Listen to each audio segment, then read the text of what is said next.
a dar unas pautas de cómo elaborar un resumen, ¿sí? Y los profes nos van a hacer una profundización de los recursos. Al final tendrán un espacio ustedes como estudiantes de preguntas y varios, que es importante que hagan sus intervenciones, las inquietudes que ustedes susciten ante las explicaciones que nosotros como docentes les vamos a, a dar a conocer.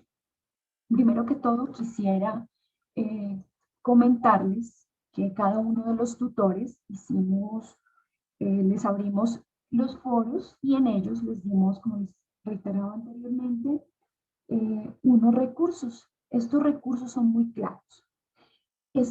Digamos que este compendio de todo el trabajo documental lo hizo el profesor Wilfred, quien de modo general nos ha presentado estas plantillas. ¿Por qué estas plantillas? Para que el estudiante en el proceso de hacer su resumen no se pierda trabajando de otra manera, sino esté enfocado en una fundamentación, en una introducción y al final algunas conclusiones.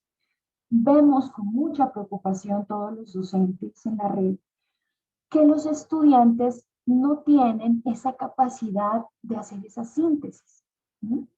Y que están tomando muy textualmente, digamos, de las lecturas y de los recursos que deben hacer, aprehensión de conocimiento, todo de manera textual. ¿Sí? Además, vemos que los estudiantes, no todos, la premisa no es todos los estudiantes, son algunos estudiantes de los cuales hemos venido vislumbrando que tienen ese problema. Entonces queremos enfocar un poco más en qué es lo que no se debe, qué es lo que no se debe hacer cuando hacemos una síntesis. Y para ello el profesor Wilfred nos ha compartido, por eso les digo, hay algunos profes que les hemos compartido en el foro estas herramientas, pero hay otros que no los hemos compartido, ¿sí? Entonces yo sí quiero hablar como en un lenguaje claro y tener en cuenta, digamos, estas presentaciones, ¿sí? Para que todos y cada uno de los estudiantes tengan claro cómo deben hacer su proceso de síntesis. Bien, les voy a compartir el trabajo que he venido. Ahí están visualizando la plantilla.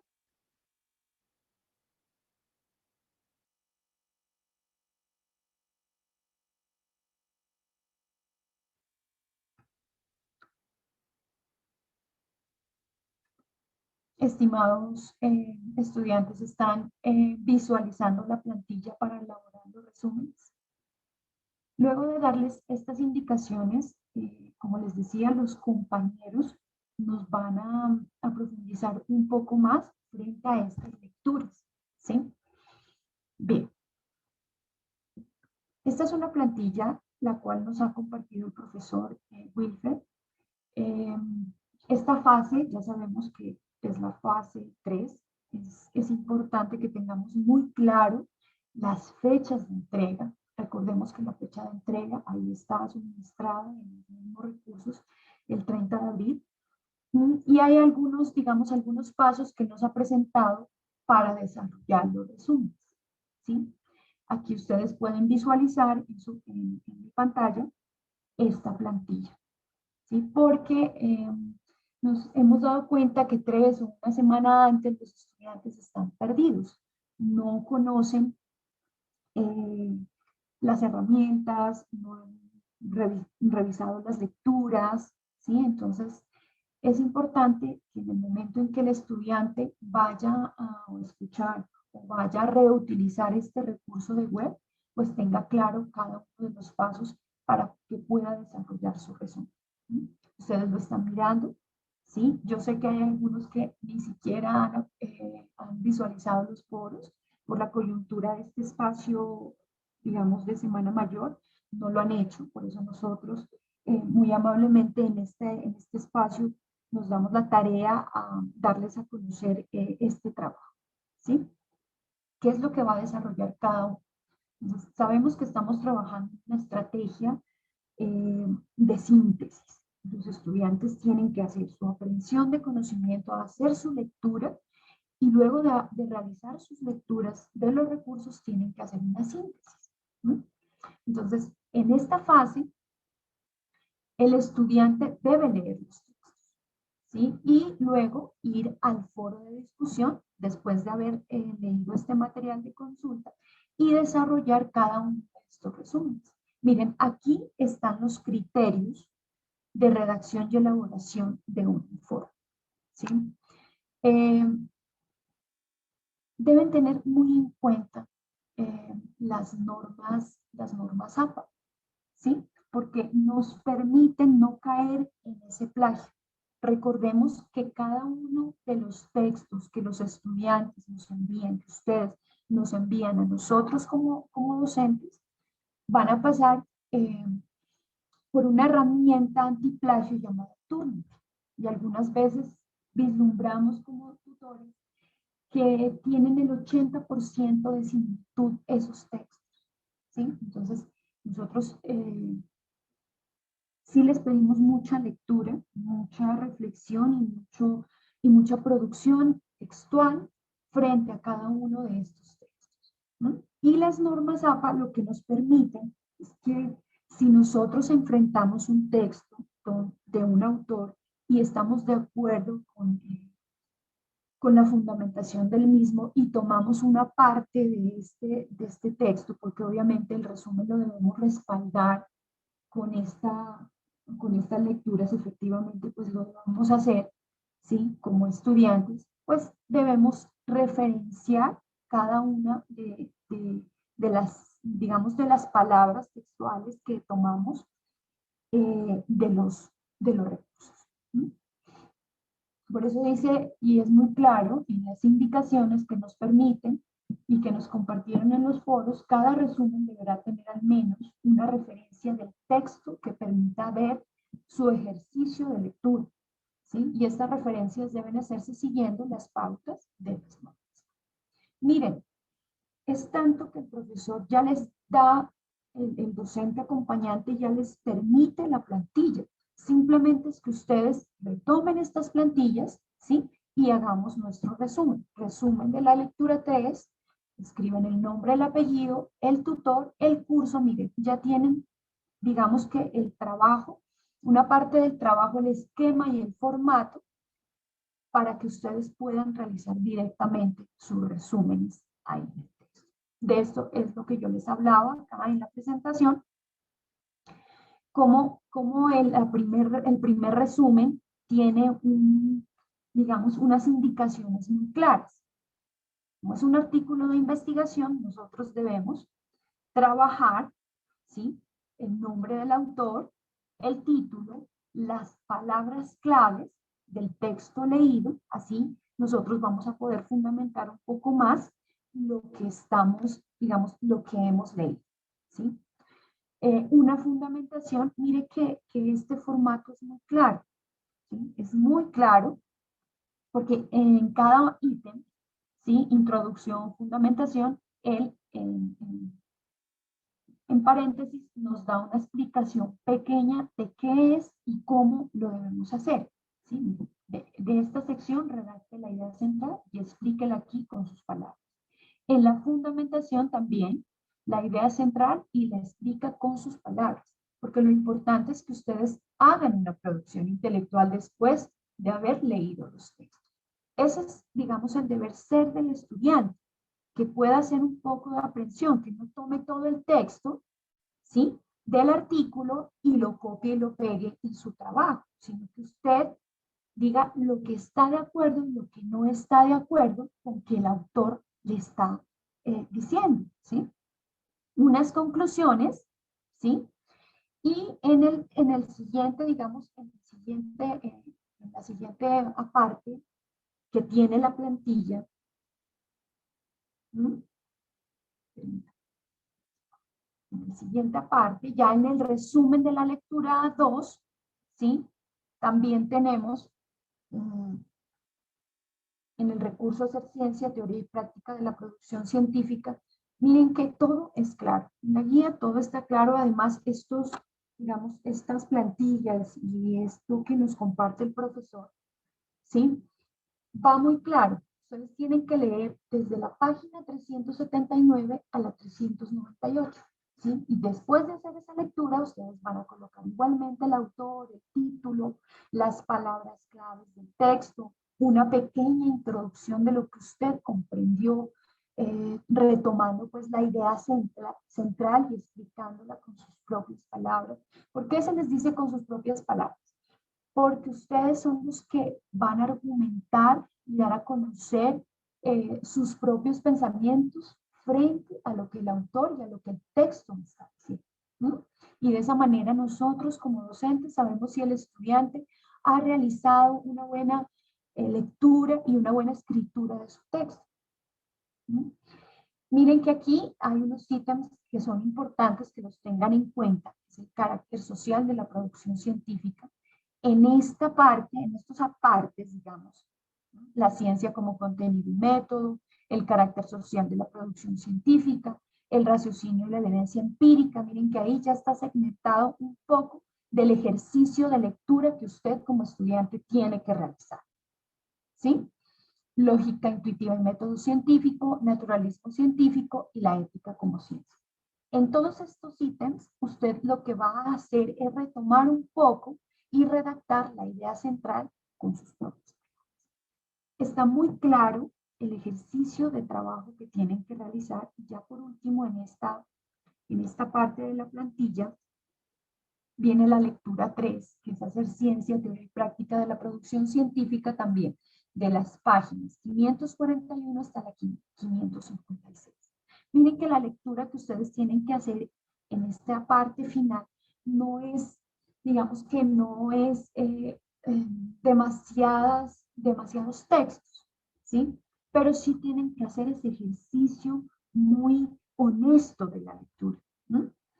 El autor, está el título, también las palabras claves, una introducción. Aquí cambia un poco porque usted va a hacer una argumentación y una explicación, ¿sí? También redactando la idea central. Y aquí en esta parte donde dice estructura interna de una argumentación, usted va también a redactar la idea central. ¿Sí? Ese es el ejercicio y el trabajo que ustedes tienen que realizar en este momento de lectura. Aquí también está otra de los apartes que el profesor del resumen de la lectura 3 que nos ha acompañado y nos ha dado a conocer qué hace digamos, qué hace este documento que nos han compartido los docentes acompañantes. Tratar de canalizar un poco más el trabajo que ustedes vienen realizando de las lecturas, ¿sí? Porque hay muchas falencias, de verdad que nosotros a veces nos sentimos, hacemos un proceso de retrospección y de introspección frente al trabajo que ustedes están realizando cuando leemos cada uno de los trabajos que ustedes nos presentan.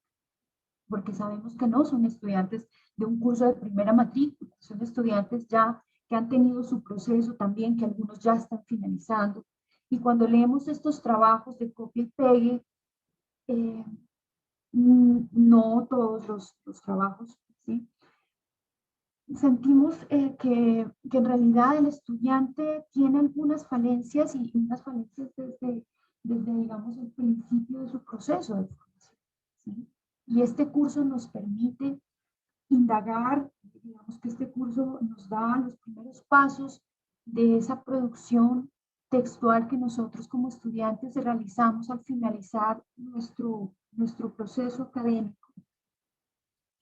Y digamos que este curso es un paso fundamental para que usted como ingeniero, como técnico, como licenciado, como comunicador social, como filósofo, el programa que usted haya matriculado a nuestra universidad, pues le permita realizar ya, conocer y realizar un poco más allá el trabajo final monográfico que usted intenta presentar al final de todo ese proceso académico, de todo ese estudio, de todo ese conocimiento que a lo largo del programa académico escogido, pues usted tiene. Miren que en la lectura del resumen, devolviéndonos un poco a los textos compartidos por los docentes, El resumen de la lectura 4 también tiene una introducción, ¿sí? De todas maneras hay que retomar esa idea central, ¿sí? Van a mirar cuáles son las características de los escritos científicos, de los géneros del discurso científico, de algunos artículos, algunas reseñas, documentos científicos breves, tesis, libros, informes técnicos. ¿Por qué? Porque al finalizar todo, digamos que todo este enfrentamiento a toda esta información se la debe canalizar para el trabajo final que usted debe realizar, ¿no? Entonces, queríamos darles a conocer un poco frente a este trabajo, y yo les quería compartir también de cómo nosotros podemos hacer ese resumen, qué características o cuáles son los errores que nosotros como estudiantes al momento de enfrentarnos a estas lecturas debemos evitar, ¿sí? ¿Sí? Por ejemplo, los contenidos relevantes, esa falta de la idea central del texto e ideas principales, que es lo primero que el profesor acompañante nos da a conocer en cada uno de los ítems. Redacte la idea central y explíquela con sus propias palabras, ¿sí? Entonces, existen informaciones anecdóticas, circunstancias o detalles insustanciales que en realidad no nos permiten acogernos a ese resumen de la mejor manera. Se concede más importancia a la información secundaria que la principal. Hay estudiantes que retoman no los textos compartidos en el entorno de aprendizaje, sino que se van a otros textos, a Google Académico. Bueno, hay una serie de navegadores que nos permiten hacer este tipo de resumen. Cuando nosotros estamos visualizando el documento, nos encontramos con esto. Y más cuando lo evaluamos con la herramienta, ¿no? La claridad y la precisión, ¿sí? Por ejemplo, las ideas principales se expresan de manera incompleta o imprecisa. En eso no debemos caer cuando hacemos estas lecturas. No se redacta de forma precisa y clara. Se dicen generalidades y vaguedades. Eso es lo que a nosotros nos pasa, porque no canalizamos toda la información o porque no podemos hacer un proceso de síntesis que sea prólijo, ¿sí? La brevedad. El resumen es muy extenso o muy breve. Entonces, lo que nosotros queremos acá es que sea muy breve y muy preciso, que condense toda la información, ¿sí? Que no tenga excesos de información, como les digo. Soportan algunas veces no de los textos que tenemos compartidos, sino que anexan otro tipo de textos. ¿Mm? Faltan ideas necesarias para comprender a otras. A veces la redacción, la argumentación, en el lenguaje que ustedes presentan en los trabajos no es muy claro, ¿sí? Y nos lleva a no hacer una comprensión total. El lenguaje propio, ¿no? Ha utilizado, copiado frases o expresiones literales del texto original. Profe, pero es que yo me fundamento en el autor. Fundamentes en el autor. Tome las palabras textuales, pero cítelas de la mejor manera, porque si no va a entrar usted en ese enfrentamiento con el Turnitin y obviamente nos va a presentar plagio para hacer la verificación del trabajo. Utiliza su propio lenguaje, pero no tiene riqueza léxica. Y ese es un problema, digamos, un común denominador en todos los programas académicos con los estudiantes. No es capaz de emplear sinónimos o palabras derivadas para no repetir. Incluye palabras o expresiones típicas del lenguaje coloquial u oral, así como me expreso, escribo. Entonces, tenemos que tener un poco más la visualización de ver más allá, yo lo digo así en términos coloquiales, un poco más allá, ver de nuestras narices frente a los textos. No solamente con este curso de epistemología, los que estudian ingeniería, los que estudian comunicación social, todas las carreras, todos los programas, ¿qué es lo que tenemos que hacer nosotros? La lectura de cada uno de los recursos, ¿sí? Y todas las actividades están enfocadas en lectura, lectura y comprensión. Entonces, miren que no solamente este curso de epistemología y lo que les está diciendo la profesora Ivania, les sirve para este curso, es para todos los programas académicos y todos los cursos, ¿sí?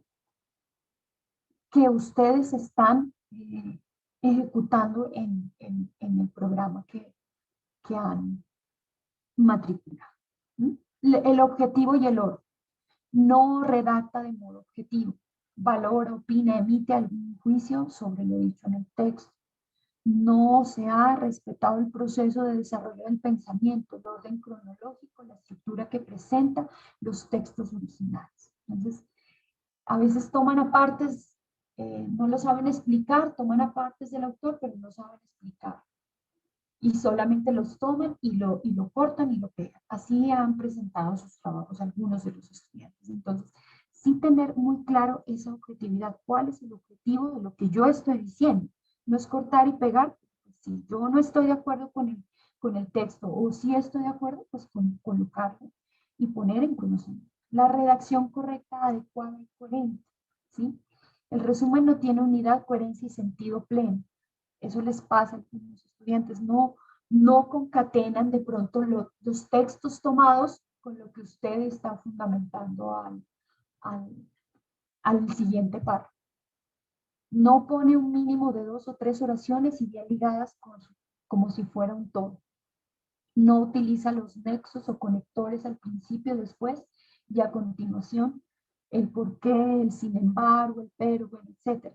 No utiliza correctamente los signos de puntuación o comete otros errores ortográficos, abusa de proposiciones justapuestas sin nexo, ni de coordinadas copulativas con y, pero o subordinadas con que. Bueno, esta parte es un poco más, digamos, eh, a que los lanza, a que ustedes puedan hacer un proceso de redacción correcta, adecuada. Después de haber leído, ¿sí? Se debe identificar, por ejemplo, el nombre del autor. A veces los estudiantes ni siquiera identifican de quién están haciendo su proceso lectoescritor, ¿sí? A veces no saben quién es su autor, cuáles son esas palabras claves de ese texto que nos ayudan, digamos, a centrar un poco más acerca de la lectura. A veces se divide el resumen por páginas y no es coherente en la parte cronológica. Entonces, yo lo que los invito es a hacer un buen ejercicio de lectura, ¿sí? Mm,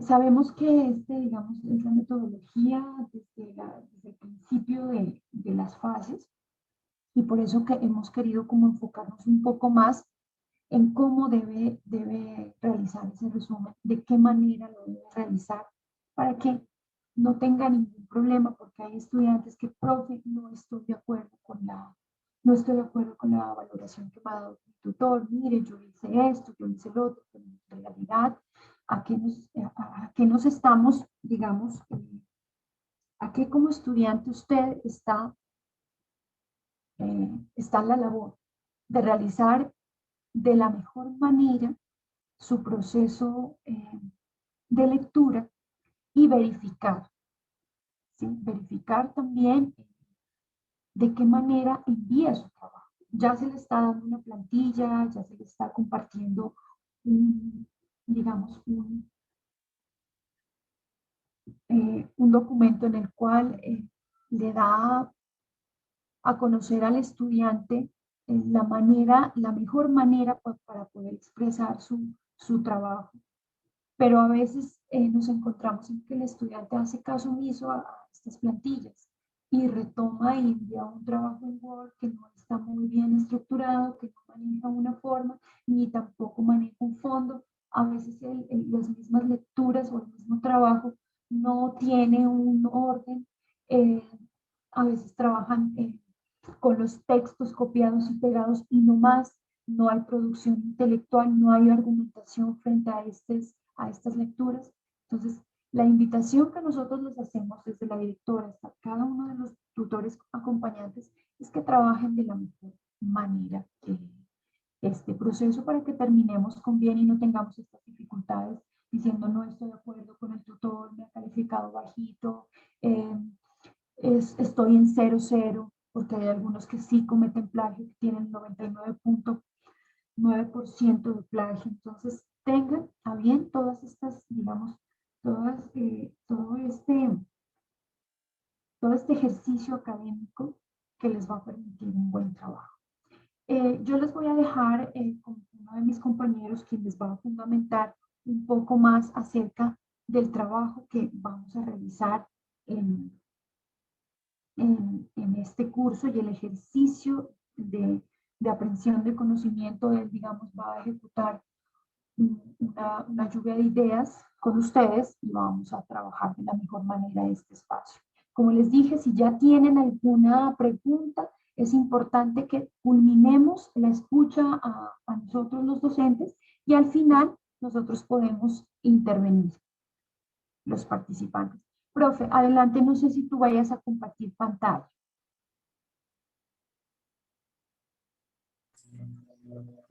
Vale, muy buenos días. ¿Me escuchan, apreciados estudiantes, compañeros del curso de red de epistemología? ¿Me confirman si se escucha claro y fuerte? Yo te escucho muy bien, profe Adolfo. Ok, perfecto. Muy buenos días. Un grato saludo a cada uno de los estudiantes que nos están acompañando en esta segunda web conference. En esta ocasión vamos a estar presentando de una manera muy breve, sencilla y dos lecturas en las cuales vamos a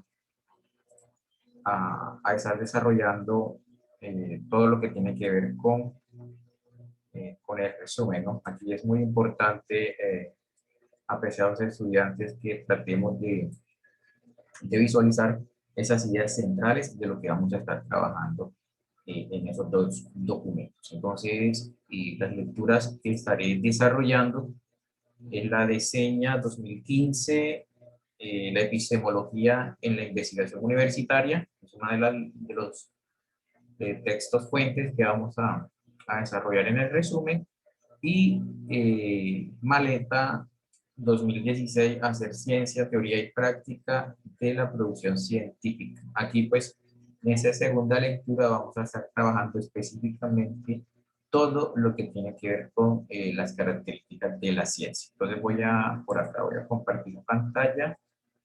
Cuando comparta pantalla me confirman si lo están viendo. No, pues aquí está. No sé si se logra visualizar, muchachos. Me confirman. Profe Adolfo, ahí ya lo estamos Ahí. visualizando. Ok. Voy a abrir acá. Perfecto. Entonces, como les había comentado, vamos a trabajar en ese primer momento, ese documento interesante denominado la epistemología en la investigación universitaria.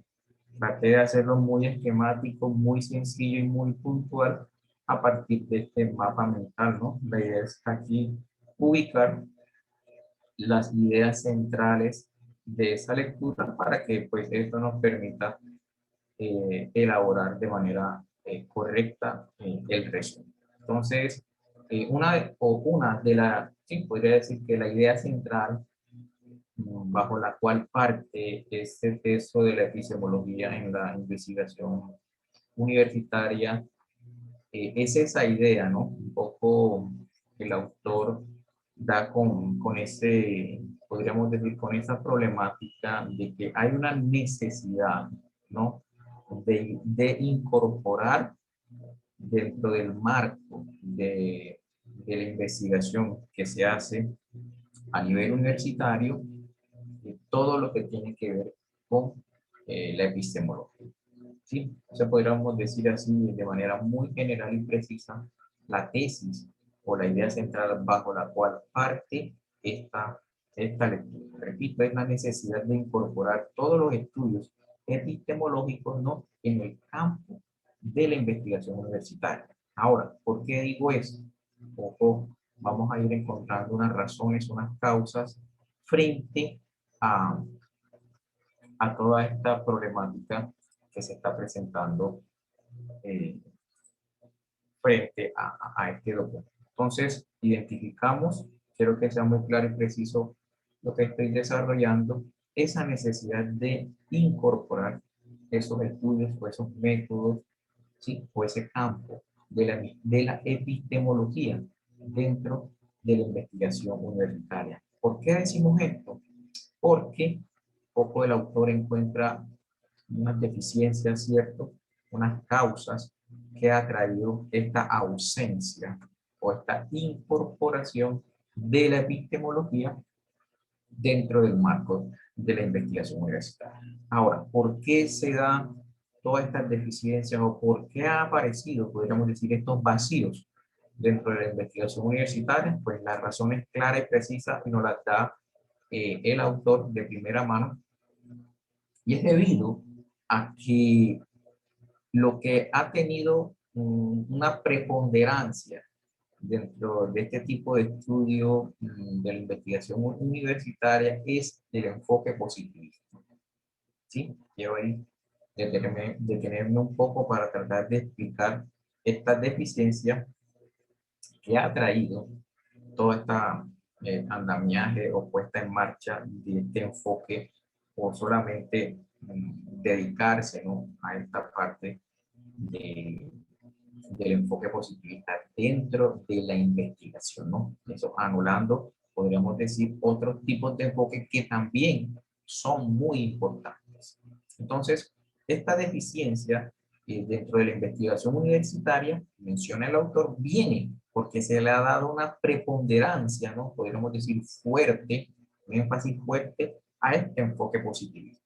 Ahora, ¿cuáles son un poco las características de este enfoque positivista que ha hecho, que hace un poco que se reincorpore y que se abra la necesidad de volver a estos estudios epistemológicos que ahorita vamos a ver, que abre todo un panorama diferente, ¿cierto?, a este enfoque en cuanto tal? Quiero que ahí vayan escribiendo si estoy siendo claro, si estoy siendo preciso, pues para luego ir desarrollando eh, punto por punto. Entonces, este enfoque pues ha traído todas unas deficiencias porque este enfoque, ¿sí?, podríamos decir, está centrado en las siguientes ideas, ¿no? Podemos un poco mencionar que este enfoque, uno de sus precursores, un poco de los primeros filósofos, podríamos decir, positivista, ¿no?, que inaugura este método, que es Augusto Comte,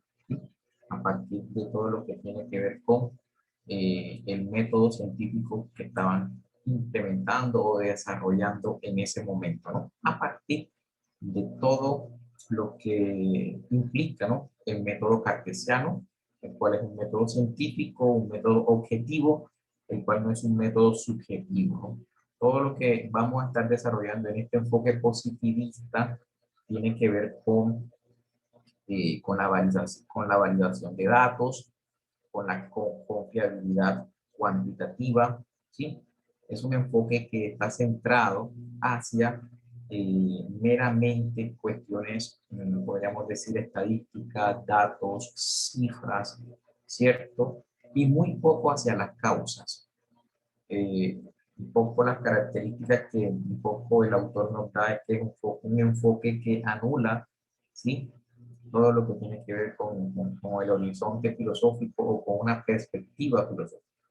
Cuando hablamos de una perspectiva filosófica, hablamos de un marco de analizar, de reflexionar causas, problemas, realidades y contextos, ¿sí?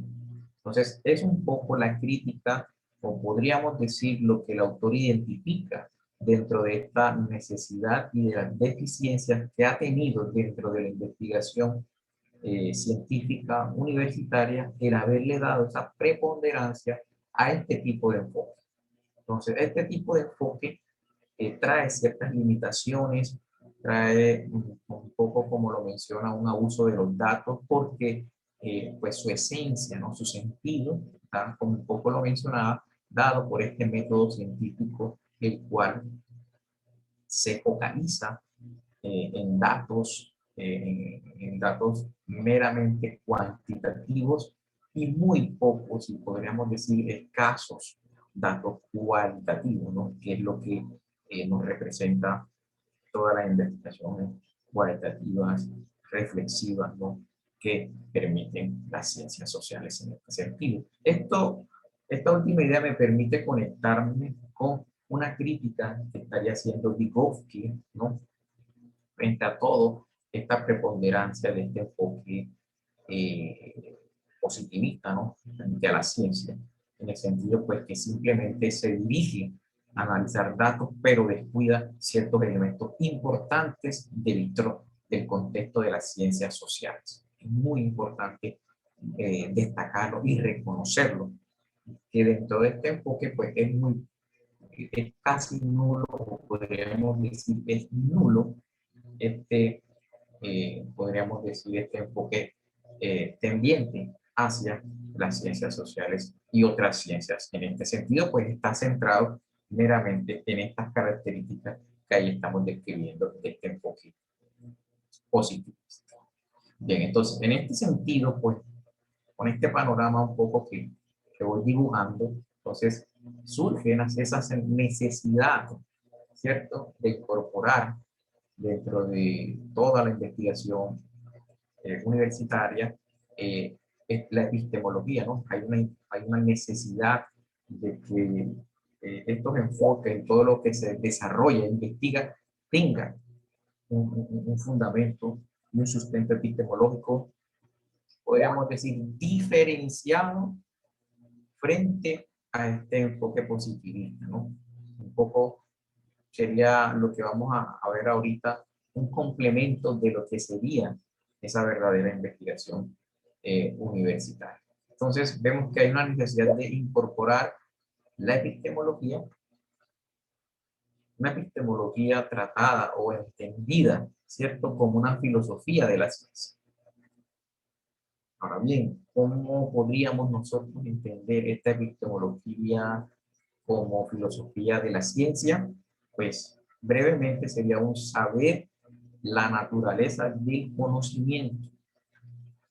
Tal vez este saber de la naturaleza del conocimiento, dado las características y toda la metodología y cómo procede el método o el enfoque positivista, no nos daba una claridad, ¿cierto?, sobre la naturaleza misma del conocimiento, pues dado que este enfoque simplemente está centralizado en datos, ¿sí?, en una confiabilidad cuantitativa, en una validación de instrumentos, ¿sí?, en no analizar causas.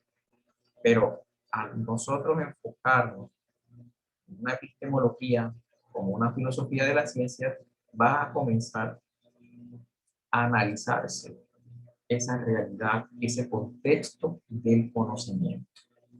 Entonces, es importante tener claro y en cuenta que al no tener claridad sobre el proceso del conocimiento o sobre la naturaleza del conocimiento, del problema, del objeto que yo estoy estudiando, eso va a traer una serie de consecuencias, ¿cierto?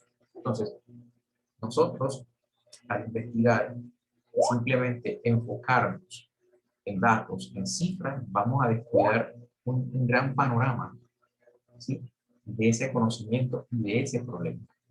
Por eso es que el autor menciona que van a aparecer muchos profesionales sin conciencia epistemológica. Eso es lo que significa tener una visión sesgada del proceso de investigación. Y este proceso sesgado viene porque muchos simplemente, podríamos decirlo así entre comillas, se han casado con un método para conocer la realidad de los problemas, de las cosas o de las situaciones, ¿no?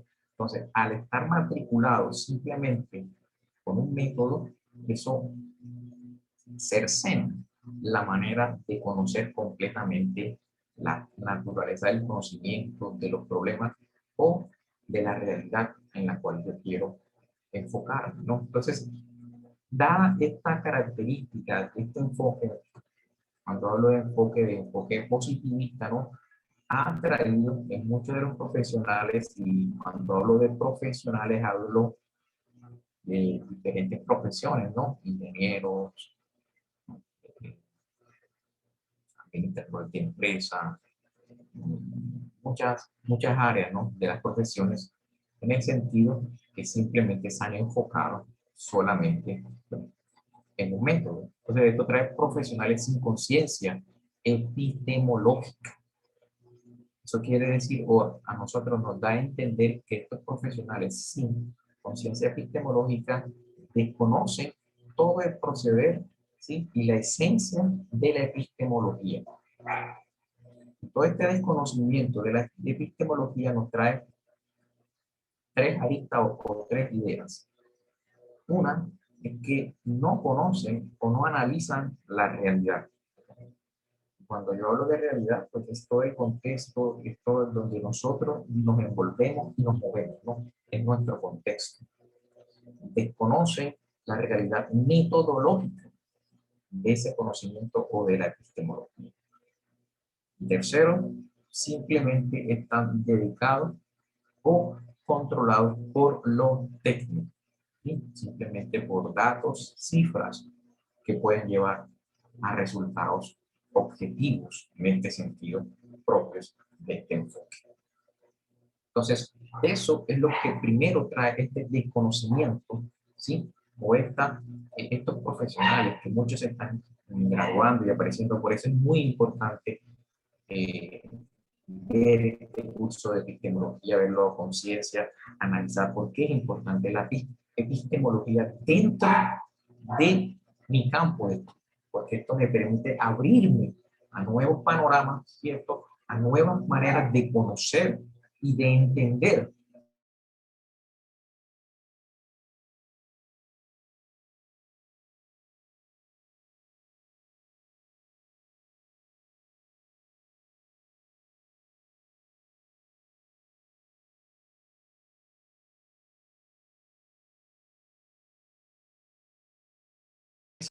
Otros que también pueden aportar a eso mismo. Si estoy siendo claro hasta ahí. Sí, profe Adolfo, sino que en un momentico se te fue como el audio. Hola, hola, ¿me escuchan, muchachos? Sí, profe Adolfo, en un momentico se te fue el Vale, audio, vale. pero sí te escuchamos. Ok, Es normal, yo creo que hay algunos que están diciendo que escuchan entrecortado, ok, pero yo creo que es me por la dice por conexión aquí. acá. Disculpas. ¿Ahora Adelante. cómo me escuchan ahora? Bien, bien, profe Adolfo, Vale, vale. adelante. Me dicen que el audio está molestando. Denme un momento y hago otra. Bien, bien, bien, bien. Ahora, ¿qué tal, muchachos? ¿Mejoró? Ok, perfecto. Listo, listo. Bien.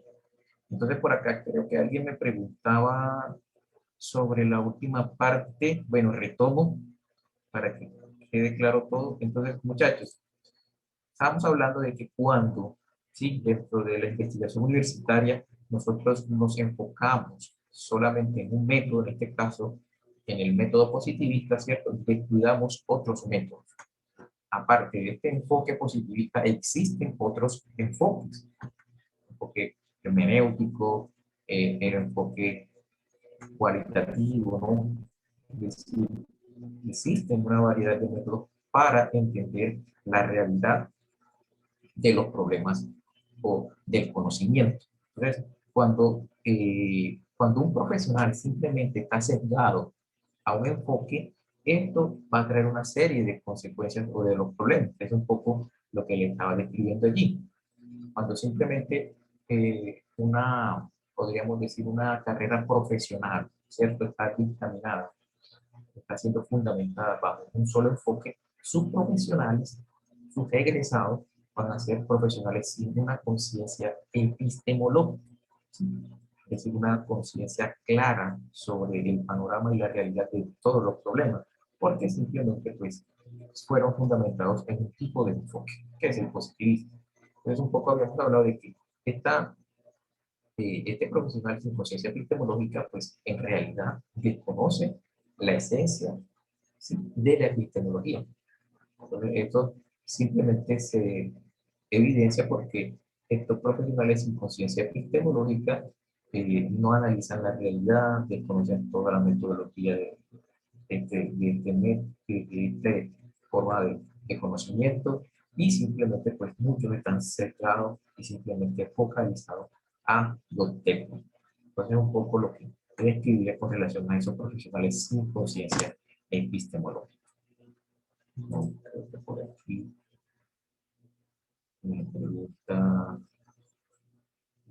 bueno, ahorita vamos a las preguntas para ir desarrollando esa parte. Entonces, en realidad, el sesgarse simplemente a un solo enfoque va a hacer que la persona en realidad se aleje de una verdadera práctica investigativa, desconociendo el saber y hacer de lo que implica, ¿sí?, todo el conocimiento investigativo en este sentido. Porque una verdadera práctica investigativa va a estar basada en un saber y un hacer. ¿Esto qué implica? Implica todas estas características que tenemos acá. Una verdadera práctica investigativa va a estar caracterizada por la disciplina, por la paciencia, la voluntad, la dedicación y la perseverancia. Entonces, esas son características de una verdadera práctica investigativa en este sentido. Ahorita, entonces, vamos a las preguntas para no tratar de enredar.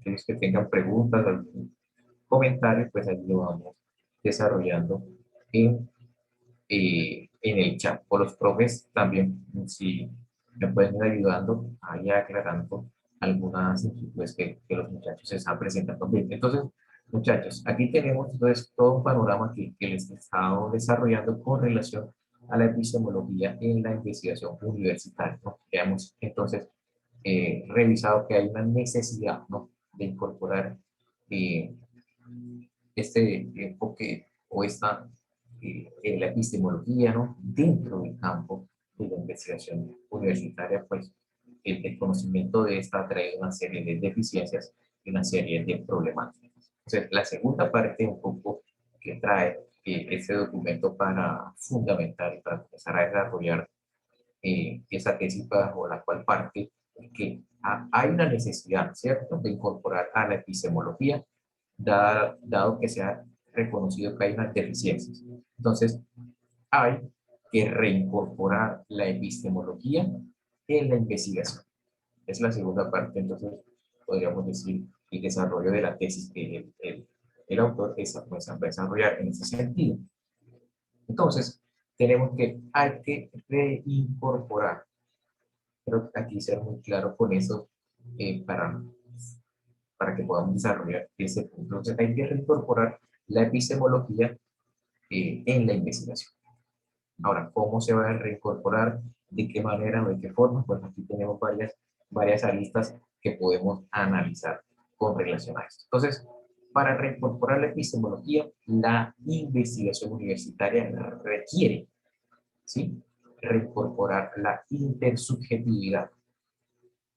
Sí, habíamos visto que en el enfoque positivista, ¿cierto?, había unas limitaciones que simplemente se basaba en lo objetivo.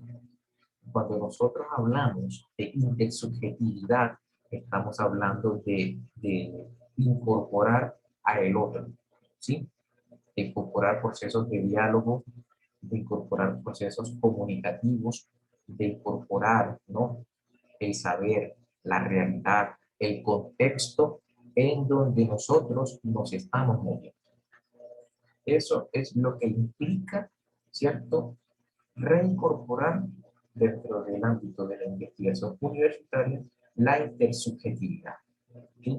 Son todos esos procesos dialógicos que se pueden dar dentro de ese campo investigativo y en ese campo universitario de investigadores, ¿sí?, mediados por el diálogo, mediados por la comunicación. Es esta intersubjetividad que se aleja, ¿cierto?, de esa relación sujeto-objeto que simplemente pues, analizan cifras, datos, ¿sí?, que es muy limitado. Entonces siempre va a estar buscando esa falsedad del conocimiento. Y cuando hablo de falsedad del conocimiento, no es simplemente, ¿cierto?, falsear teorías o negar teorías o criticar teorías, es encontrar esos puntos que se pueden mejorar dentro del quehacer científico. Entonces, aquí hay un vuelco ante ese enfoque positivista, ¿no? Y es un vuelco a la intersubjetividad. La intersubjetividad es un poco como les explicaba, todo proceso dialógico que pueda haber dentro de esa comunidad de investigadores o investigativa. Ese proceso de comunicación, ¿sí?, que requiere de lo otro para entender la realidad y el contexto de los problemas. Bien, entonces se reincorpora la epistemología de la investigación a través de la intersubjetividad y podríamos decir, este panorama otorga un carácter científico a la investigación universitaria. ¿Por qué le digo esto de que le otorga un carácter científico a la investigación universitaria? Porque, a diferencia del enfoque positivista, lo que va a incorporar la intersubjetividad va a ser la propia actividad humana, es decir, ese análisis reflexivo que le aporta el ser humano a la investigación, a los procesos investigativos en este sentido, ¿no? Va a tener un proceso metodológico como todo marco investigativo en cuanto tal, ¿no? Pero también va a tener un dominio filosófico, es decir, esa comprensión, ese análisis reflexivo de la realidad. Y finalmente, este carácter científico, mediado por todo este elemento de la intersubjetividad, pues va a tener una cultura subjetiva, va a tener ingenio, creatividad y perseverancia. Entonces, si hacemos el contraste entre esta incorporación de la intersubjetividad frente a este enfoque positivista, vemos que hay una total diferencia, ¿no? Este enfoque positivista está limitado a datos, a instrumentos, sí, a un enfoque cuantitativo, pero aquí vemos que este elemento que inserta o reincorpora la intersubjetividad, pues va a estar mediado por el análisis, va a estar mediado por la subjetividad, el ingenio, por la creatividad. ¿Sí? Son elementos completamente distintos frente a ese enfoque que conduce el positivismo en este sentido. Bien, y finalmente, un poco para cerrar, ¿no?, la epistemología en la investigación universitaria no se limita a datos, ¿sí?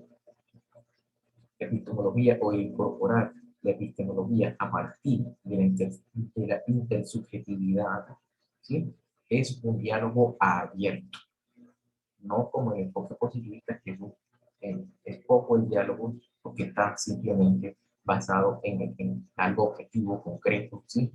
Incluso aquí una de las características que va a estar mediada va a ser, de cierta manera, dogmática en este sentido.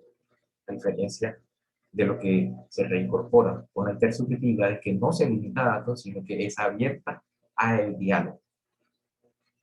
Otra de las características que nos permite vislumbrar toda esta reincorporación de la epistemología en la investigación universitaria es que conduce a la verdad y a un método que se desarrolla dentro de esta misma investigación. Y finalmente, la epistemología en la investigación universitaria siempre va a tender al devenir de la sociedad y del hombre. ¿Sí? Va a tener en cuenta los problemas, las situaciones, ¿sí?, por las cuales afronta y atraviesa la humanidad o la sociedad, y en este caso, pues, específicamente el hombre. Entonces, aquí vemos, ¿sí?, lo importante que es incorporar, ¿sí?, dentro de la investigación universitaria, y la investigación universitaria es lo que, pues, muchos de nosotros hacemos dentro de nuestros cursos, dentro de los cursos de investigación, dentro de los proyectos, dentro de los semilleros, ¿no?, de investigación en los cuales nosotros pertenecemos. Entonces es importante que dentro de estos procesos de investigación universitaria siempre estén mediados y permeados por toda esta importancia de la epistemología. No solamente acercarnos a un método, sino abrirnos a una posibilidad de métodos que existen que le aportan verdaderamente al avance de la ciencia. Bien, les quisiera pasar a la siguiente lectura y al final vamos a una serie de preguntas y de inquietudes que tengan los estudiantes. Entonces, la segunda lectura, a ver, antes, poco como complemento de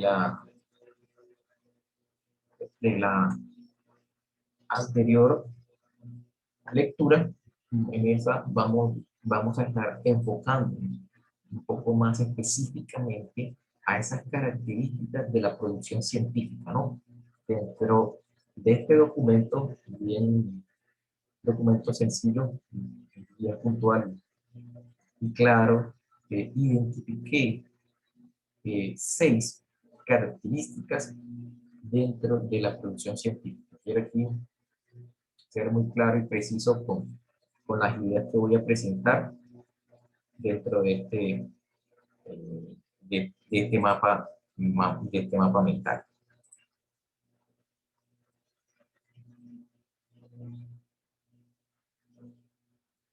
Okay. Entonces, dentro de las 6 características o 6 elementos que identifiqué de la producción científica, tenemos el primero, el contenido y el método. Es decir, toda producción científica y todo conocimiento científico va a poseer un contenido y también va a poseer un método. El contenido, quiero aquí ser muy puntual, se refiere a toda la parte teórica, ¿sí? De esa investigación, de esa teoría, ¿sí? De eso que se está investigando en ese sentido. Por ejemplo, la teoría de los átomos, ¿sí? Tiene contenido. Teoría de los planetas, del movimiento, de la relatividad, de la teoría cuántica o de la física cuántica. Todo esto tiene un contenido, ¿sí? Ese es el fundamento que sustenta todo ese planteamiento de la teoría. Entonces, toda producción científica va a tener un contenido. Entonces, ese contenido se refiere a todo ese marco, ¿sí? Marco teórico que sustenta y fundamenta todas estas investigaciones y todos estos conceptos en cuanto a tal.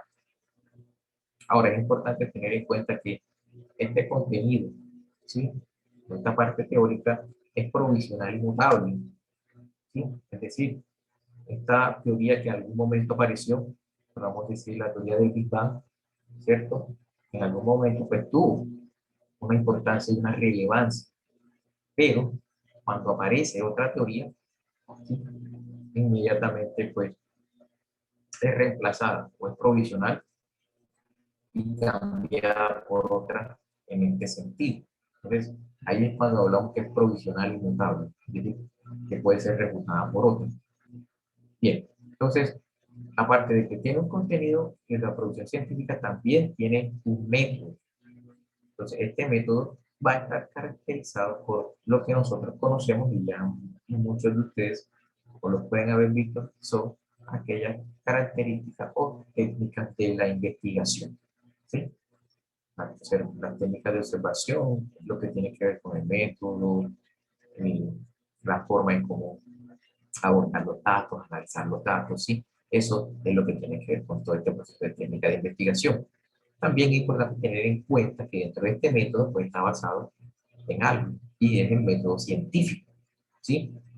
Y este método científico tiene unas características un poco como lo describe Maleta ahí dentro de ese documento, ¿no? Entonces, un poco describe que este método científico va a estar caracterizado por la organización de grupos de trabajo, por resultados y datos de investigación, va a estar regulado por un marco institucional de la ciencia, por la formación de investigadores jóvenes. Entonces, es un poco más o menos el panorama de lo que implica este método científico dentro de la producción científica, ¿no? Pues valga la redundancia en este sentido. Entonces, lo claro aquí es que toda producción científica, ¿sí? Va a tener un contenido y va a tener un método.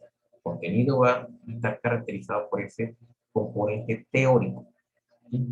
De esa teoría, de ese planteamiento o de esos problemas. Y el método pues, va a estar caracterizado por su proceder científico. Y el proceso científico pues, va a estar caracterizado por su técnica, por el marco institucional, por los resultados, por la organización de los grupos de trabajo de conocimiento, por la formación de investigadores en este sentido. Entonces, esa es, podríamos decir, la primera característica de la producción científica. Tiene un contenido y tiene un método. Bien, lo segundo que el autor describe dentro de este documento es que dentro de las características de la producción científica también vamos a encontrar, que es el segundo elemento, el carácter social de la producción científica. Entonces ya tenemos un contenido y un método, pero también la producción científica va a tener un carácter social. ¿Sí? Ahora bien, este conocimiento social o carácter social va a estar caracterizado por ese conjunto de prácticas organizadas de esa comunidad de científicos o de investigadores, ¿no? Poco el texto describe que es una amplia comunidad científica, ¿sí? Es decir, es algo extenso, no solamente local, regional, nacional, sino que es algo mucho más amplio, internacional o mundial, ¿no? Entonces, este conjunto de prácticas pues está mediado y desarrollado a partir de una comunidad científica. Es decir, es una labor colectiva y no solamente de un grupo o de una persona. Aquí está el carácter social de esto, ¿no? Que no está mediado por una sola persona y para una persona, sino que es algo completamente abierto, ¿sí? Para toda la comunidad, para toda la sociedad. Es un trabajo colectivo, ¿sí? Un trabajo interconectado, ¿sí? No es un trabajo cerrado, cerrado, simplemente para una comunidad específica en cuanto a sino que es algo mucho más allá de eso, porque trasciende fronteras.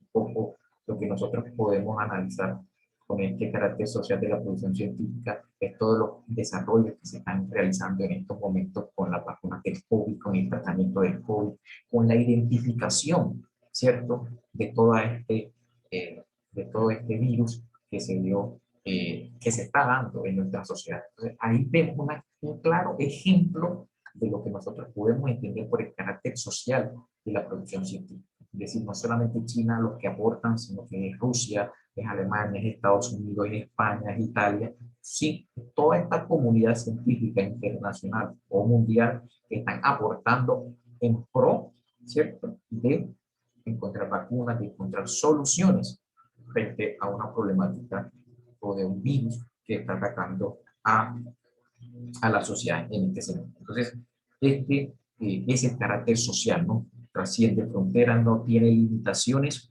comparten problemáticas a partir de un lenguaje técnico, ¿sí? A partir de un lenguaje técnico, poco como el ejemplo que les colocaba cuando los científicos, los médicos están comenzando a explicar cómo se produce la cepa de COVID y todo esto, ellos están utilizando un lenguaje técnico que muchas veces pues, nosotros no entendemos porque es propio de su profesión y de su carácter científico en este sentido. Entonces, ¿qué otras características podemos destacar dentro del carácter social de la producción científica? Comparten revistas, congresos, seminarios, foros de internet, comparten problemáticas.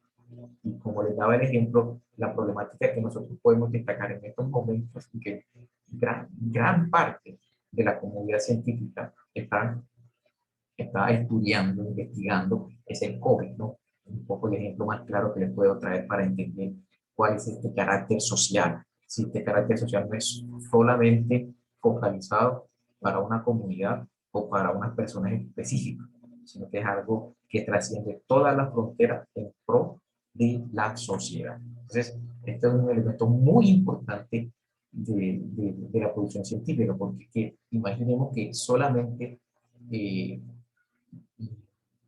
solamente una comunidad de científicos estuviera produciendo vacunas solamente para su país. Y los demás pues no tuvieran este acceso o esta posibilidad de acceder a las vacunas o a los tratamientos o a lo que otros países están desarrollando, ¿cierto?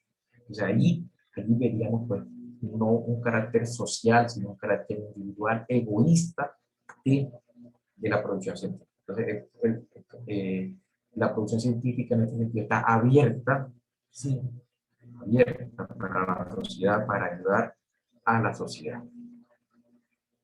Bien, en este sentido, entonces vamos a la tercera, ¿no?, característica de la producción científica. Aquí muy sencillo y puntual es el raciocinio, ¿sí?, y la evidencia empírica.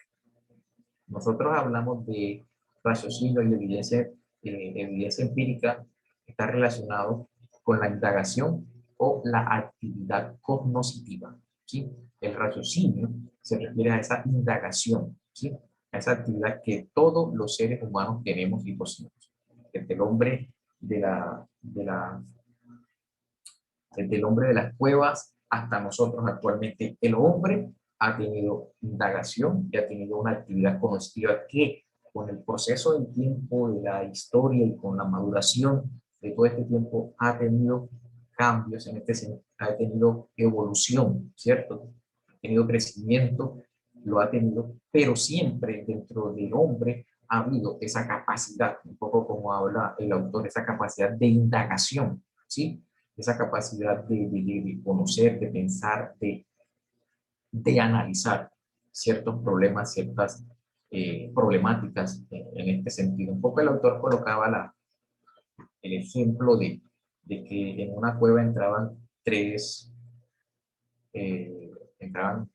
lobos o tres osos, no me acuerdo muy bien, ¿cierto? Una cueva pues completamente oscura y el hombre pues estaba afuera y para entrar pues tenía que esperar o que salieran todos o si no salían, ¿no? Eso pues llevaba a un tipo de intuición lógica o como más adelante lo vamos a ver frente al peligro que significaba el ingresar estando esos animales dentro de esa cueva, ¿no? Entonces allí estamos viendo esa capacidad que desarrolla el hombre frente a este tipo de situaciones, en este caso de problemas, ¿no?, que colocan su humanidad en problemas. Y todo lo que tiene que ver con la evidencia empírica son hechos o situaciones comprobables, ¿sí? Toda la evidencia empírica está relacionada con situaciones comprobables, ¿sí? Como le colocaba con el ejemplo, una situación comprobable es que si ese hombre entra con esos tres lobos o osos a esa cueva, muy probable que no salga con vida, ¿sí? A diferencia de que si espera que esos tres lobos salgan o osos salgan y él ingrese, pues va a estar con vida. Entonces, todas estos hechos o estas situaciones comprobables es lo que nosotros hablamos como evidencia. Y eso también se encuentra dentro de la producción científica, ¿no? Esta indagación, estos hechos y estas situaciones comprobables en este sentido. Bien, entonces, cuarto elemento dentro de las características de la producción científica es que la producción científica es lógica, una lógica intuitiva y tiene un método científico, un poco ya como lo habíamos descrito anteriormente, ¿no? Es decir, pues tiene un método científico en el sentido que esta producción científica va a ser formalizada, va a ser rigurosa, va a ser sistemática, va a ser, sí, va a tener todo, sí, va a tener toda una estructura en este sentido. Ahora, todo lo que tiene que ver con la lógica intuitiva es que va a aplicar razonamientos, ¿sí?, sobre situaciones o sobre problemáticas, reglas lógicas o capacidad de cálculo frente a alguna situación, frente a alguna teoría, frente a algunos datos o cifras en este sentido para analizar. Entonces, toda producción científica, ¿sí?, tiene una aplicación de razonamientos, tiene capacidad de cálculo, reglas lógicas, ¿sí? Es un conocimiento formalizado, riguroso, sistemático en este sentido, ¿no?, basado en todas unas técnicas de investigación y en un método de investigación. Entonces, esto es muy importante tenerlo claro frente a estas características de la producción científica. Bien, otro elemento importante entre las características de la producción científica tenemos el naturalismo científico. Muy brevemente, lo que pude resumir, encontrar dentro de este contexto es que para, para explicar muchas realidades, para explicar muchas formas de conocimiento o de proceder de ciertas cuestiones, siempre van a existir las explicaciones naturales, ¿sí? Muchos de los hechos, de las situaciones que se analizan, van a tener una explicación natural. Por eso es que se habla de naturalismo científico, ¿no? Para explicar algo, para explicar una situación que se está revisando, que se está analizando, va a encontrarse unas explicaciones naturales frente a estos elementos que se está investigando. Eso es lo que hace referencia al naturalismo científico, ¿sí? Buscar explicaciones naturales frente a situaciones que se están analizando.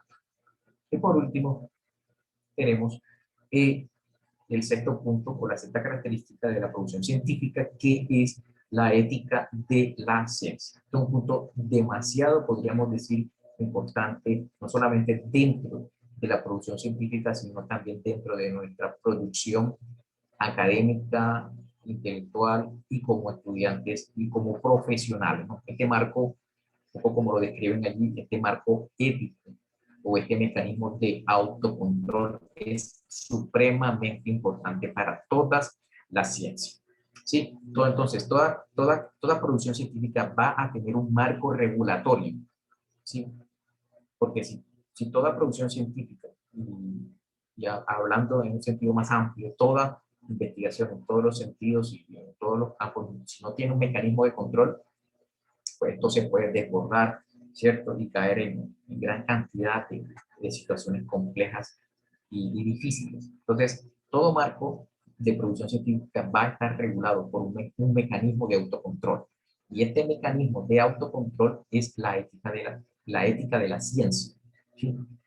Entonces, esta ética de la ciencia es la conducción de la investigación científica a partir de unos principios éticos, ¿sí? Es decir, toda producción científica no se maneja simplemente por un contenido y un método científico, ¿sí? Por unas técnicas, por una lógica, por un raciocinio, ¿sí? Sino que también va a estar regulada dentro de un marco ético. Toda ciencia, toda producción va a tener un marco ético. Toda profesión incluso también, ¿sí? Tiene un código de ética, que es lo que regula, no la parte científica, ¿sí? No la parte de datos, pero sí en este caso, y en específico, sí, todo lo que tiene que ver con el accionar humano frente a este contexto y de principios éticos específicos. Entonces, este marco ético o esta ética de la ciencia son ese conjunto de preceptos o mandatos aplicados a la actividad científica. Entonces, va a estar regulado por estos conceptos, por estos preceptos, por estos principios éticos y morales, esta actividad científica. Que esta actividad científica no puede volarse, no puede saltarse, ¿sí? Este código o estos mecanismos de autocontrol que tiene la ética eh, sobre toda la producción científica. Entonces, estos mandatos éticos, ¿sí? Que afectan la integridad y la validez de la ciencia, al final, un poco el autor lo menciona, se van a convertir en unas malas conductas. Se lo explico más claramente, cuando una profesión, quiero que aquí ser muy claro, no está regulada bajo estos mandatos, bajo estos mecanismos de autocontrol, bajo estos preceptos éticos, siempre van a recaer en lo que el documento habla sobre la mala conducta. Y un claro ejemplo un poco que coloca ahí el autor dentro de estos procesos de mala conducta lo podemos encontrar en nuestra sociedad. Cuando cuando se construye una vía, o cuando se construye un puente, ¿cierto? Que ya a los 3 o 2 meses, ese puente o esas vías ya están destapados. Ese puente ya dentro de ese puente se encuentran problemáticas estructurales, que se va a caer, que se está debilitando, ¿cierto? Allí es cuando ese marco ético, esos mecanismos de autocontrol, no ha hecho efecto y esto se ha convertido en una mala conducta. El mejor ejemplo es nuestra sociedad, ¿no? Que encontramos como cuando se hacen construcciones, se hacen vías, se hacen contratos, ¿cierto? Siempre se terminan en este tipo de mala conducta.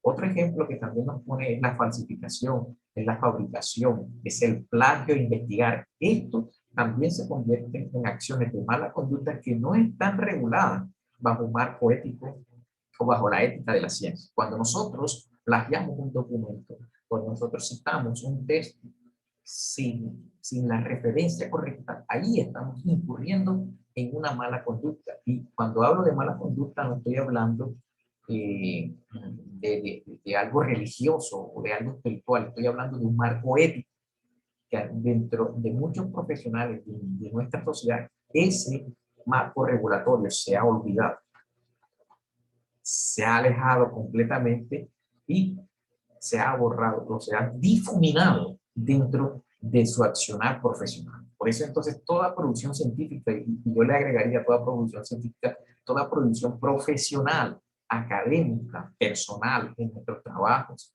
en nuestros negocios, debe estar regulada por estos mecanismos de autocontrol, que es lo que nosotros conocemos como eh, estos principios éticos. Porque si nosotros no actuamos bajo estos conceptos éticos, pues vamos simplemente a incurrir en esta serie de malas conductas. Se caen los puentes, se roban el dinero, existe la corrupción, la falsificación, ¿cierto? La fabricación de malas prácticas de fabricación de los instrumentos, de las construcciones, ¿cierto? Entonces, mire que entonces todo este marco de producción científica está regulado por un contexto ético. Muchas personas, pues, lamentablemente esto se lo olvida, pero es necesario que toda ciencia esté regulada, esté controlada por estos mecanismos de autocontrol que vienen a partir de los principios éticos. Entonces aquí tenemos dentro de todo este panorama las 6 características que nosotros podemos destacar de la producción científica. Entonces, toda producción científica, uno, tiene contenido y tiene método. 2, tiene un carácter social. 3, tiene raciocinio y una evidencia empírica. 4, es parte de una lógica intuitiva y de un método científico. 5, se basa dentro del naturalismo científico. Y último, está regulada por un marco ético, toda esta producción, todo esto que se hace en este sector. Entonces, mire que es supremamente importante conocer y tener claro cuáles son esas características de la producción científica y comenzarla a aplicar, ¿sí? Tener claridad sobre cada una de ellas en nuestra profesión. Entonces, quería dejar ahí, muchachos, con relación a esta parte de, de la presentación para un poco ir a preguntas, inquietudes, no sé cómo estamos de tiempo para ir desarrollando todo lo que allí tengamos. No sé si he sido claro.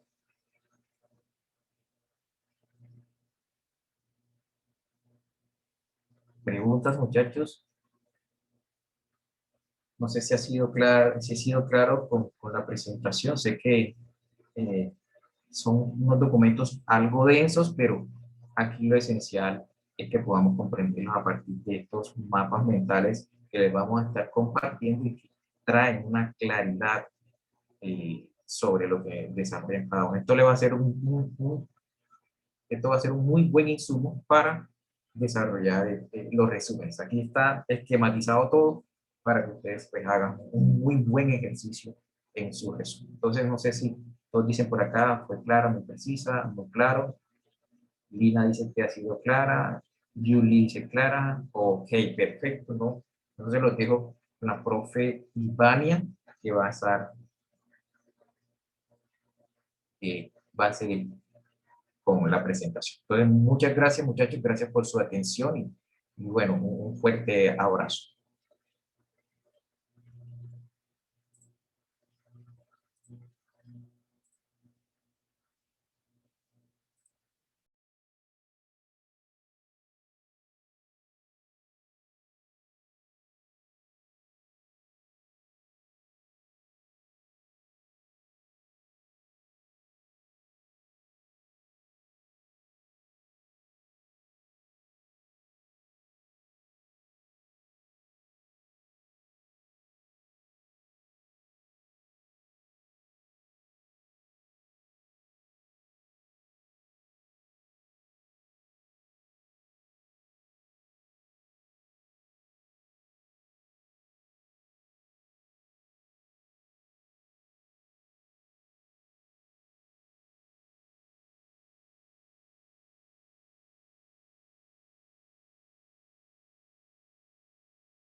Buenas tardes.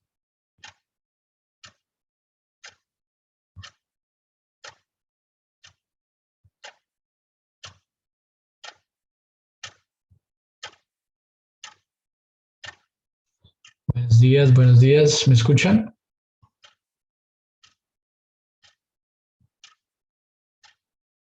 Bueno, ok, vamos a ir como terminando, ya queda muy poco tiempo.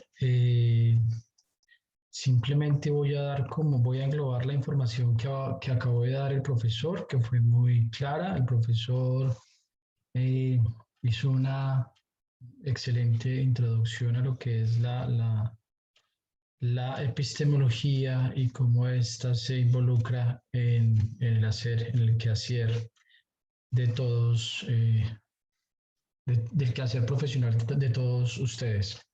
Simplemente voy a hacer una última precisión y sí, si hay link de asistencia, el profesor Tyron me dice que al final la va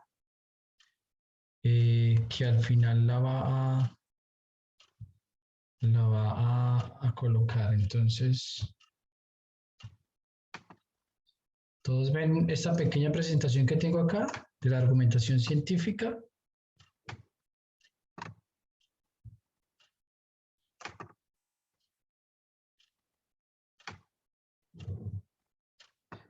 Bueno, listo, está bien. Para terminar, entonces, de una manera muy concreta, listo, gracias. Entonces,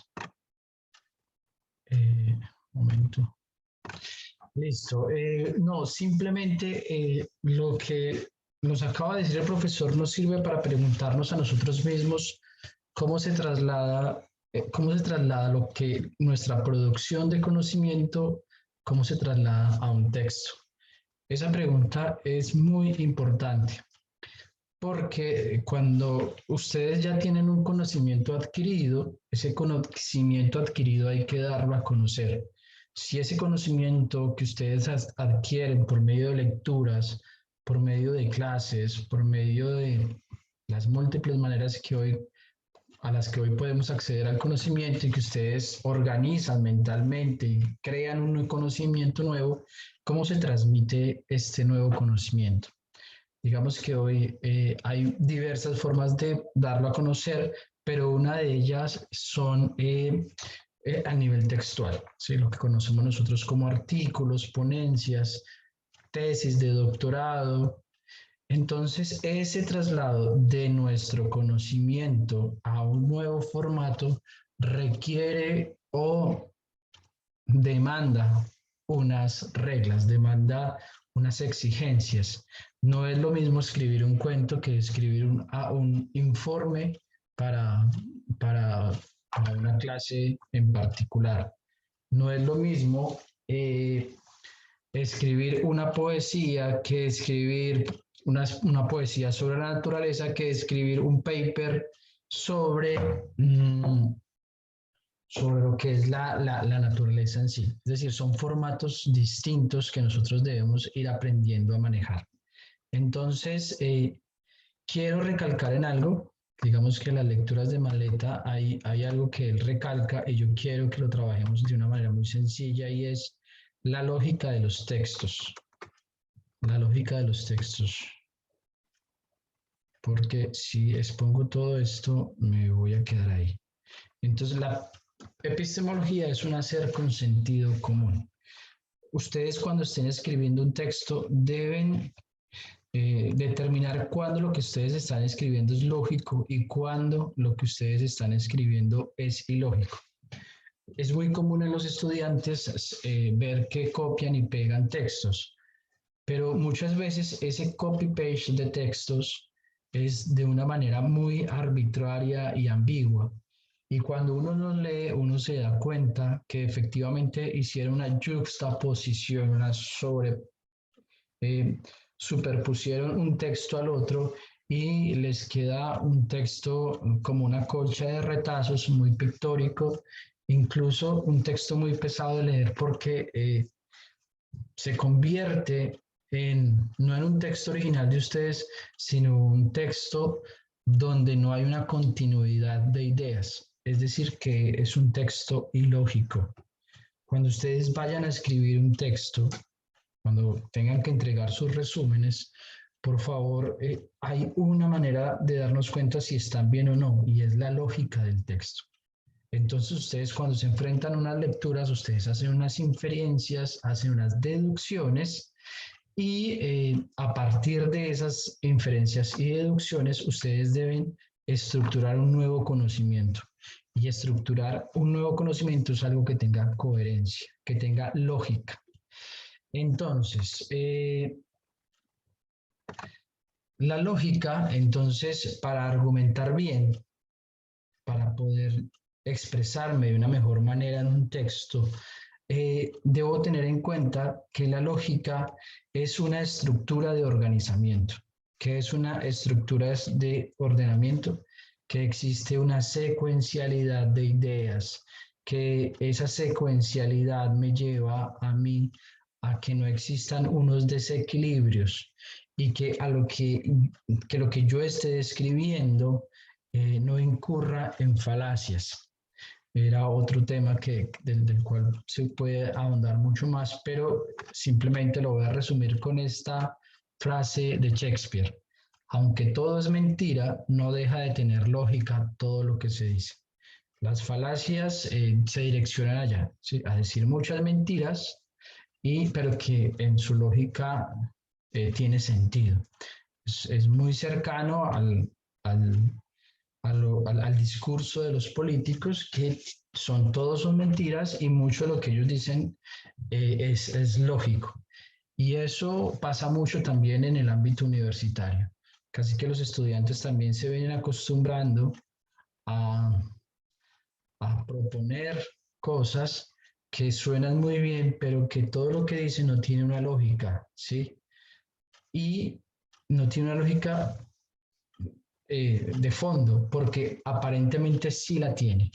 Entonces, lo lógico también tiene que ver con el sentido común. Y el sentido común es que una argumentación, para que sea objetiva, debe primero apuntar hacia esto, al sentido común, a la sensatez. Yo no puedo argumentar de manera irracional y de manera mm, absurda en cuanto a lo que yo vengo o en cuanto a lo que ustedes van a exponer. Bueno, voy a dejar estos 7 minuticos que quedan para que los estudiantes puedan hacer preguntas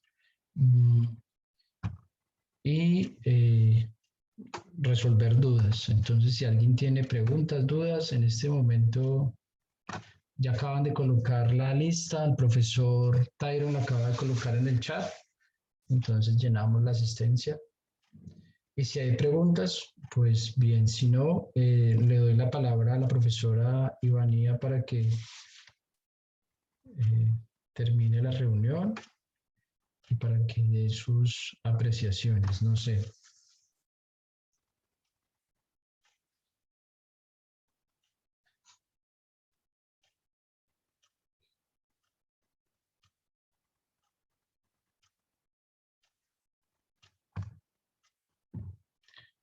A ver.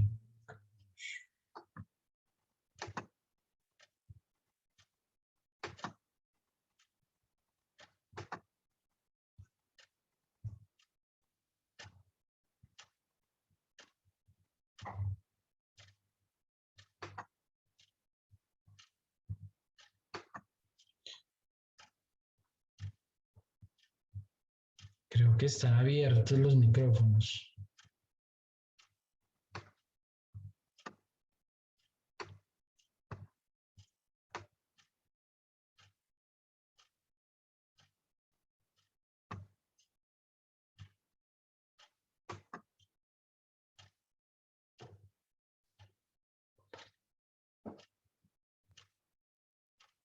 A ver.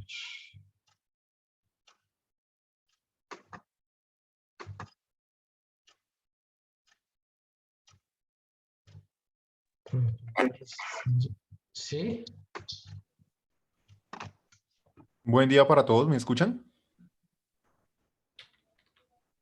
Sí, señor. Buen día para todos. No, pues de antemano agradecerles por el espacio, muy enriquecedor y pues digamos que nos apoya bastante con el desarrollo de las actividades.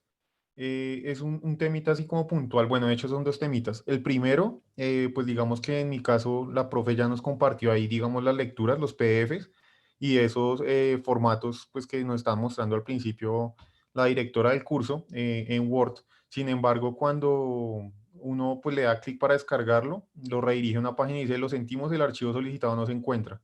Y pues así con todos los archivos, entonces, a ver si por favor nos pudieran colaborar, no sé si de pronto son permisos o algo para verificarlos para que por favor los podamos descargar. Y el segundo tema es respecto a las notas del trabajo anterior, ¿para cuándo quedarían? Gracias. Buenos días. El motivo de mi pregunta es, yo soy un estudiante mayor, tengo inconvenientes de pronto un poco con la lectura. Ya recibí la retroalimentación y pues me fue muy mal en la calificación. Por consiguiente, deseo saber si hay la oportunidad de pasar nuevamente la fase 2. Y por otra parte, pues la verdad desde el comienzo del curso siempre he tenido el inconveniente con respecto a precisamente esa pregunta de investigación. La tengo que manejar en toda la lectura, en todos los resúmenes. O sea, si inicialmente no lo hice y no quedó bien, pues es para saber y poderlo complementar. Muchísimas gracias, quedo atenta.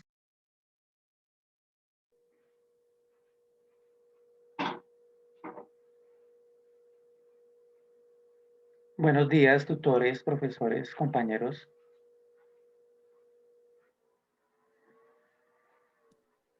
¿Me escuchan? Sí, te escuchamos. Sí, Sí, señor.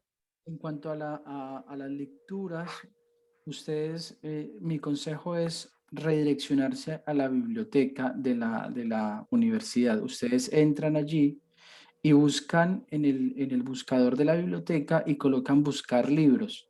Allí van a encontrar el libro. Ustedes colocan el título del libro y ahí encuentran ese libro.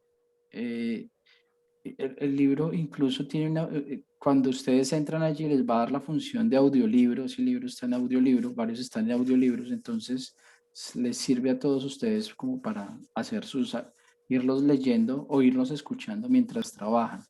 Esa era la pregunta. Se me escapó la otra pregunta que tenía, el de...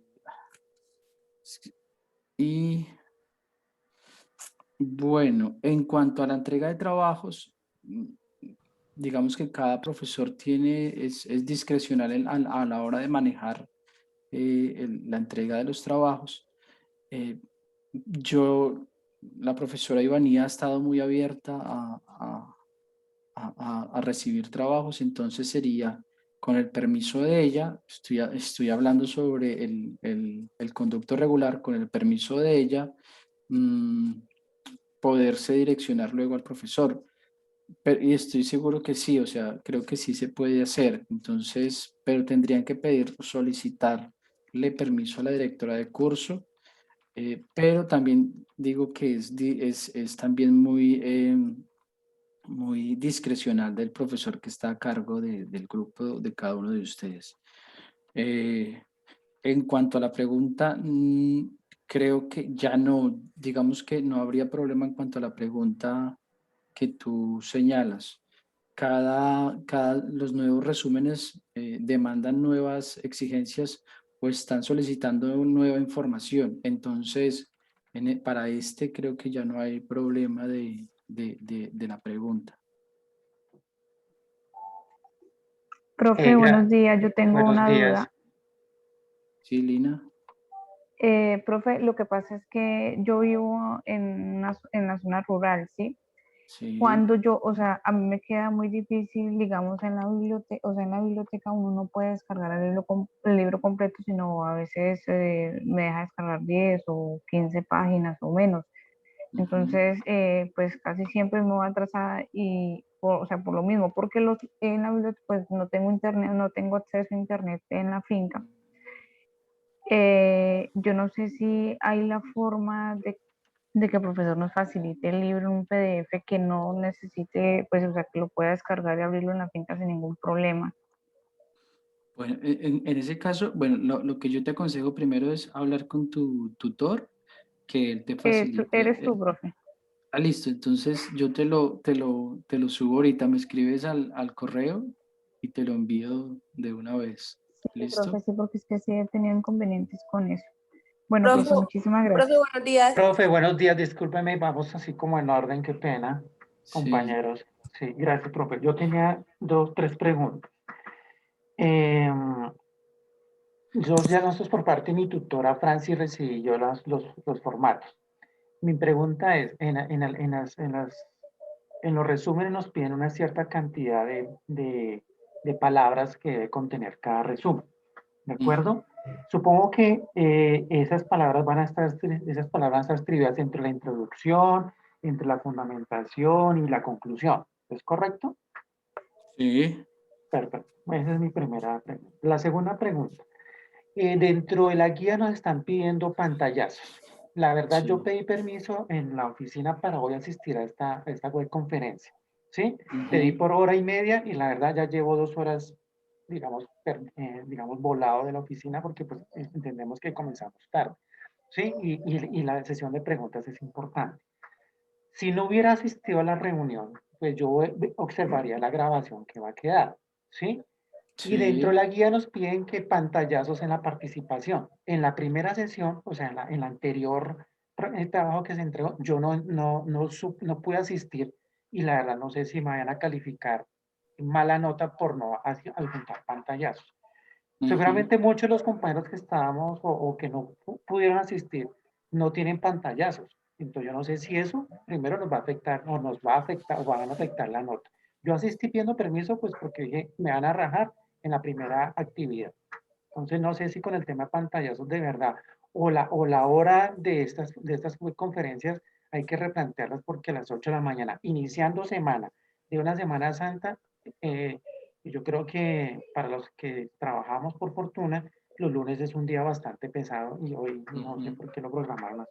Entonces quería saber qué pasaría con los pantallazos que las Ajá. personas que no asistieron no la pueden adjuntar.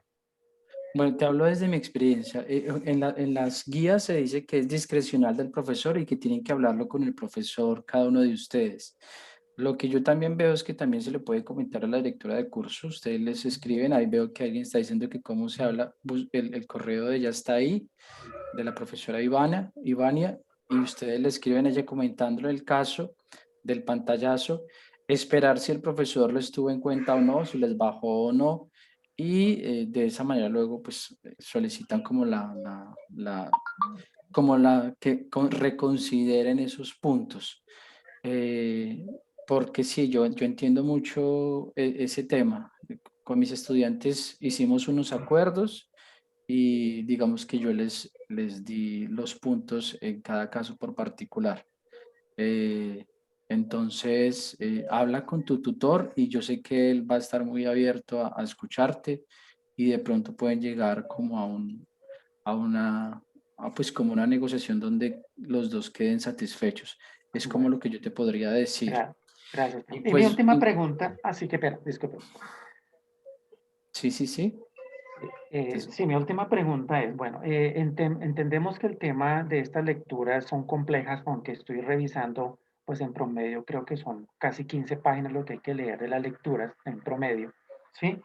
Y sabemos que Ujú. tenemos que hacer algunos resúmenes. Sí. Eh, yo recibí ya en el periodo pasado una interesante materia que se llamaba Competencias de la Comunicación y allí nos explicaron unos formatos para hacer resúmenes, inclusive Ujú. fichas y todo eso. Pero la verdad es Sí. muy diferente hacer un resumen muy concreto de algo, a hacer un resumen de 300, 600, 800 palabras. La verdad siento que, pues, lo No. sentí que en el mes pasado, en el periodo, en la actividad anterior, sacaron un resumen o sea, leímos la primera, la segunda y la tercera, y después de la tercera hacer una actividad de 600, 800, que yo sentía que era como resumir nuevamente las tres actividades, las lecturas anteriores.